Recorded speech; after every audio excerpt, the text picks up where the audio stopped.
തെക്കൻ സുഡാനിൽ വീണ്ടും ചോരപ്പുഴയൊരുക്കി സായുധ സംഘത്തിന്റെ ക്രൂരമായ ആക്രമണം. വടക്കൻ മേഖലയിലുണ്ടായ സംഘർഷത്തിൽ സ്ത്രീകളും കുട്ടികളും ഉൾപ്പെടെ 178 പേർ കൊല്ലപ്പെട്ടു. രാജ്യത്തെ വീണ്ടും ഒരു ആഭ്യന്തര യുദ്ധത്തിലേക്ക് തള്ളിവിടുന്ന ഈ ദാരുണമായ കൂട്ടക്കൊലയെ കത്തോലിക്ക സഭയിലെ മെത്രാൻമാർ ശക്തമായി അപലപിച്ചു. മാർച്ച് 2-ന് വടക്കൻ തെക്കൻ സുഡാനിലെ റുവേങ് അഡ്മിനിസ്ട്രേറ്റീവ് ഏരിയയിലാണ് സംഭവം നടന്നത്. സായുധരായ ഒരു സംഘം നടത്തിയ ആക്രമണത്തിൽ 90 സാധാരണക്കാരും 79 സൈനികരും കൊല്ലപ്പെട്ടതായി പ്രാദേശിക ഭരണകൂടം സ്ഥിരീകരിച്ചു. കൊല്ലപ്പെട്ട സാധാരണക്കാരിൽ ഭൂരിഭാഗവും സ്ത്രീകളും കുട്ടികളും പ്രായമായവരുമാണ്.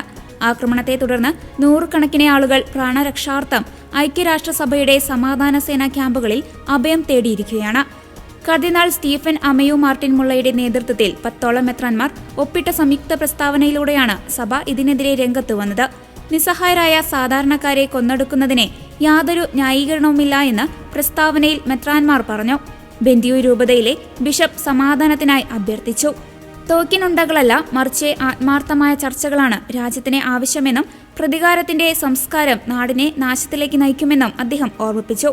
2011 സ്വാതന്ത്ര്യം നേടിയ ശേഷം 2013 മുതൽ 2018 വരെ നീണ്ട ആഭ്യന്തര യുദ്ധത്തിൽ 4 ലക്ഷത്തോളം പേരാണ് തെക്കൻ സുഡാനിൽ കൊല്ലപ്പെട്ടത്.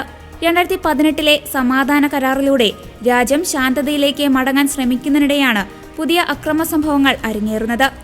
രാഷ്ട്രീയ അസ്ഥിരതയും വർഗീയ സംഘർഷങ്ങളും രാജ്യത്തെ ലോകത്തിലെ തന്നെ ഏറ്റവും വലിയ മാനുഷിക പ്രതിസന്ധികളിലൊന്നിലേക്ക് എത്തിച്ചിരിക്കുകയാണ്. യുദ്ധത്തിന് പകരം സമാധാനത്തിന്റെ പാത തെരഞ്ഞെടുക്കാൻ രാഷ്ട്രീയ നേതൃത്വത്തോടും ജനങ്ങളോടും മെത്രാൻമാർ ആഹ്വാനം ചെയ്തു.